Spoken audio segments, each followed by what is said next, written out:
an Oreo-flavored bowl cut wearing assault on the food web, a scavenging super soldier steroid Weasel, two animals infamous for durability blessed by the almighty, disregard of death as a concept, and being a part-time predatory hemorrhoid, an unstoppable force versus an immovable object, a fight as much philosophical as physical, and today we'll break down how these musclets match up until in the end, only one is left standing. Now disclaimer, I've actually done this video before, but after some additional research and some number crunching, my answers changed quite a bit, and after mulling it over, I actually feel pretty good about my pick. Another note I wanted to add is there are no definites in nature. What I mean is, if I say animal A would beat animal B in a fight, I don't mean animal A would run the table every time. It's more like if A and B squared up 10 times, I'd expect animal A to hypothetically win at least 6. Any debate worth having wouldn't just be one contender steamrolling the other. That being said, let's meet the misfits. The honey badger's black Air Force energy emanating from an aggressive tube sock. At only about 20 to 30 pounds and a length of 22 to 30 inches, the glorified ferret is too small, too slow, and too solitary for a conventional way of life. In a world of fight or flight, the honeyhead's defining trait is not having wings, and monochrome crash outs are actually their best defense. But it's not just a bluff. The bane of bees has 1.5-inch claws, mostly for digging and breaking into hives, and jaws powerful enough to crack open a tortoise. They apparently use those jaws to castrate larger animals to bleed them to death. But if we want to be fair here, we do have to mention that the castration claim came from Kruger Park Ranger James Stevenson Hamilton in 1947 and hasn't been documented since. Either way, the real flex is that if cockroaches had breasts, they'd probably be honey badgers.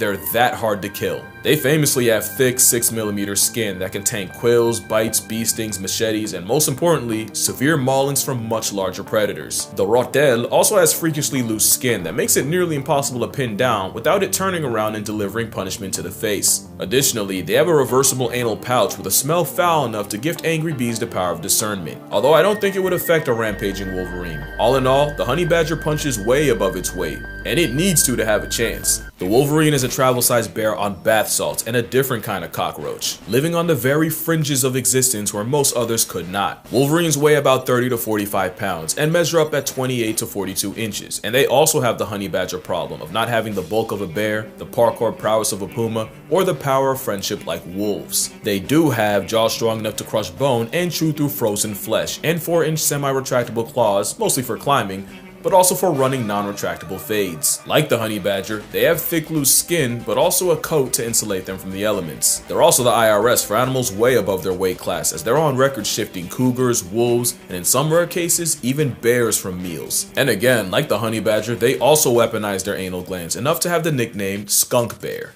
Not something that should matter against a badger, but the fight would be an odious assault on and of every sense. The Wolverine's bigger frame means it has confirmed kills against animals up to 20 times its size, and there's even one case of a Wolverine allegedly putting a polar bear in past tense by latching its jaws around the bear's windpipe. But just like with the honey badger, there isn't really evidence of a rageaholic gym sock suffocating a polar bear with more than just smell, but then again, people won't let facts get in the way of a good story. That's how some animals end up sounding way worse than they actually are, and how other animals don't get taken nearly seriously enough. Like the most dangerous animal in Yellowstone isn't a wolverine, a wolf, or even a bear, and a quick look at these articles and you'll see that a fluffy, bearded tank puts way more humans in hospital beds. But actually reading the articles will tell you that it's the people causing problems, and the bison are guilty of only protecting their personal space. That's why it's important you have both sides of a story before you start judging, and that's why I'm working with Ground News. Ground News is an app and website developed by a former NASA engineer who saw news outlets basically bias planting to boost engagement. And like I always say, if you think you're impervious to bias, then you're exactly who would be affected by it. But you can take the power back, because Ground News counters that by putting all the world's headlines from across the political spectrum in one place so you can actually be fully informed. Bison bias aside, here you can see the attack was covered by over 120 sources, with 72% being relatively center and 21 and 6% left and right leaning respectively, basically a blind spot for the right. But both sides seem to agree if a mobile boulder turns you into a flapjack, you probably had it coming. What they don't agree on are what to make of the recent LA protests, and with Ground News, you can see that out of an overwhelming 750 plus sources, over 140 leaned left to the 100 plus rolling right. And with the comparison feature, you can see that the left criticized the escalation in Marine deployments and police involvement, while those leaning right are highlighting the volatility of the situation and the hopes that the deployments can quell it. With 85% of sources rated as highly factual, you can trust that what you're reading is accurate. Also, with the blind spot feature, you can read up on stories one side may have completely missed to really paint the full picture. If you're as chronically online as I am, you need Ground News at your disposal, and if you use my link, I got you 40% off the same $5 a month Vantage plan I'm using. Make sure you go to groundnews.com/casualgeo, click the link below, or scan the QR code on screen to subscribe to what the Nobel Peace Center called an excellent way to stay informed. But to see who would get unsubscribed from life first, it's imperative to see how they move in the world they live in. Because laying out all the tools they have to work with isn't as important as how they use them in the first place. Starting with the sand-seasoned rage-baiting ratel. Honey badgers have the second widest prey range of any mustelid, and most of what they find is by using their claws to dig them up. A study done in the Khalahadi Transfrontier Park found that most of what they eat are small mammals like mice and gerbils, and small reptiles like geckos and skinks. But honey badgers are also high metabolic maniacs that'll try highly venomous snakes such as puff adders and black mambas, and they'll steal larvae straight from the heart of homicidal beehives. They're so masochist coded that many believe that they're immune to venom when they're only resistant. There are cases of honey badgers being excused from the mortal roll call while eating honey because they got stung to death in the process, and getting flatlined by snakes because they kept getting bit but refused to quit. Honey badgers seem to have a severe lack of self-preservation, but it makes sense when you live in a world where running away is physically not an option. But it also means they're crazy enough to try to meal tax a leopard right in front of it. And that's cause the honey badger is a forager on steroids that doesn't pass up opportunities to eat because they virtually can't afford to. Most predators rest and chill after a big kill, but honey badger will stop only for as long as it takes to consume it before running off to find another. This mentality also helps his furry fitted sheet not fold in the face of predators, and constantly fighting back even inches from death means even if it can be killed, it often ends up being more effort than it's worth. In a desolate landscape like the Kalahari, an overachieving weasel scrounges a living in the area code of some of the most impressive and oppressive forces of predatory nature. Wolverines are survivalists on steroids that live in some of the most unlivable places on Earth. While bears hibernate through the dead of winter, the skunk bear is still outside in avalanche country. Those claws work as crampons to let the Hulk weasel cling to the side of a cliff, and having large paws means they can run across the same deep snow other animals would sink in. Those jaws are specifically designed to tear through flesh that's frozen solid, and a wolvie will eat every part of a carcass, right down to the teeth. They even have a molar that's been rotated 90 degrees for the main purpose of cutting through ice solid meats. Also, they are the second most disrespectful creature to inclines, with number 1 going to goats. Wolverines will use mountains like we use crosswalks. It's actually why they're so impossible to keep track of. A motivated Wolverine will easily trek through 40 miles of rough, virtually inaccessible terrain in a day, and in Glacier National, there was one case of a Wolverine scaling a 5,000-foot peak in an hour and a half. And that stubbornness applies to their diet, since Wolverines often have to scavenge under the noses of apex predators. But Wolverines can kill too, and in a study, 84% of the observed Wolverines' diets included reindeer, and 28% of those were actually wiped out by Wolverines. There might not be a worse predator to have than a Wolverine, and it's because of how they hunt. Wolverines are the pioneers of one-person persistence hunting, and in one study, a Wolverine chased a caribou for a total of just under 40 miles in a hunt exceeding 6 hours. The animal, with glutton for a Latin name, will tailgate a mark until they eventually gas out. So whether it's a determined garbage disposal or a flagrantly reckless felony ferret, beating either would be a war of attrition. But the question still remains, can he fight though? Both these animals rely on intimidation and offensive defense, but how do they fare when that bluff gets called? With honey badgers, those claws probably wouldn't feel good across the face, but the real damage is in that bite.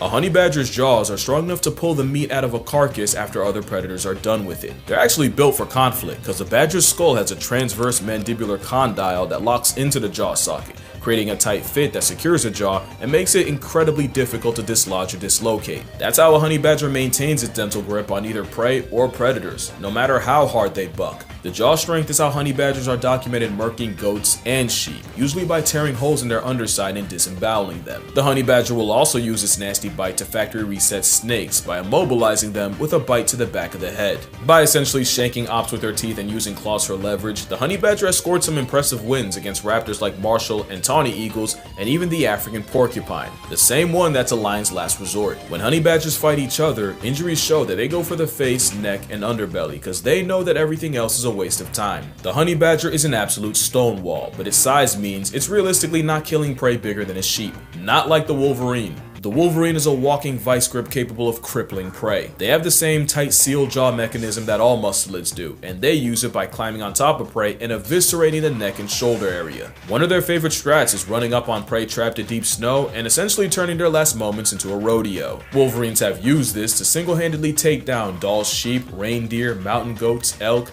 and even the biggest mark in the area. From 1967 to 2001 in Krasnoyarsk, Russia, there were 19 cases of Wolverines flatlining moose, and based on the bodies, they favored tearing at the legs, neck, and shoulder. Now to be fair, the Wolverines usually went after the young, the sick, or as mentioned, those swallowed by snowdrifts, but it's still a feral ferret the size of a mid-dog taking the life of an animal 20 times its size. Against each other, they use their hook claws to grapple and try to land their trapped jaws around the face and throat. The Wolverine has a higher power rating than a honey badger, but the honey badger has that dog in him. Even in a dying effort, honey badgers have been known to throw hands at a lion for hours. But there's another aspect we gotta look at, and this might actually be what decides it. How they match up with predators is a big factor, since in this fight they're going up against another predator. And there's no shortage of threats to a honey badger's well-being. Lions, hyenas, leopards, wild dogs, crocodiles, baboons, and pythons are all liable to catch an African aggro skunk slipping. As much as their reputation precedes them, honey badger got quite a lot to give a shit about. Even though they can live for nearly 30 years in captivity, in the wild most won't make it past 7. Honey badgers aren't the indestructible black and white badger berserkers the internet says they are. They're actually very vulnerable to predators. And it seems that the honey badger's two biggest threats are leopards and hyenas.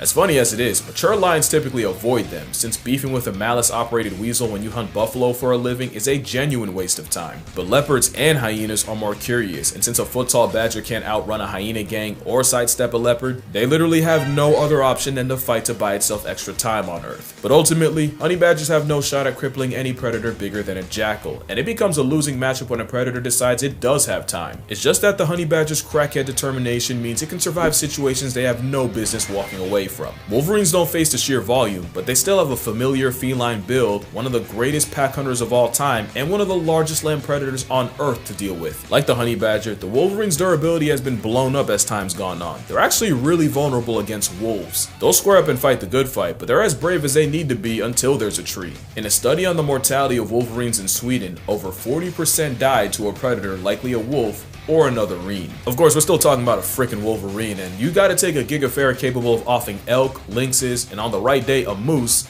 Seriously, Wolverines are a legitimate risk to predators that can't afford to tank injuries, and this can lead to them getting bullied out of resources that may not have been worth it. Wolverines are one of the rarest mammals in America, and because they typically live in the inhospitable, we don't really know how these encounters typically go, but we know one thing for sure: wolves, cougars, black bears, and brown bears can and have killed Wolverines. And no Wolverine has been recorded murking one of them, unless you believe the polar bear story. So now we have everything to decide who would win, but now we have to decide what winning is. Obviously, there's no question who wins in a fight to the death, but is it still a W if you can force a forfeit first? In nature, a fight to the death is rare, because the injury sustained would likely life deprive both sides anyway. As much as the drama of a drawn out cinematic duel to the death would sell, getting one side to turn tail is just as valuable a win. So here, a win would mean either straight up destroying the other, or successfully intimidating them. Now let's finally set the scene for the fight. It's the middle of an unbearably long dry season when a Wolverine and a honey badger run into each other at a fresh deer kill. Neither's eaten in days, and both may not eat for several more, and with these being two prime males, this fade might be fatal. Let's review what we got. The honey badger is arguably more durable, surviving maulings that would likely kill the Wolverine. Plus, a honey badger is liable to fight to the absolute death. But even in a fight going the distance, the biggest question remains: how does the honey badger basically beat a bigger version of itself?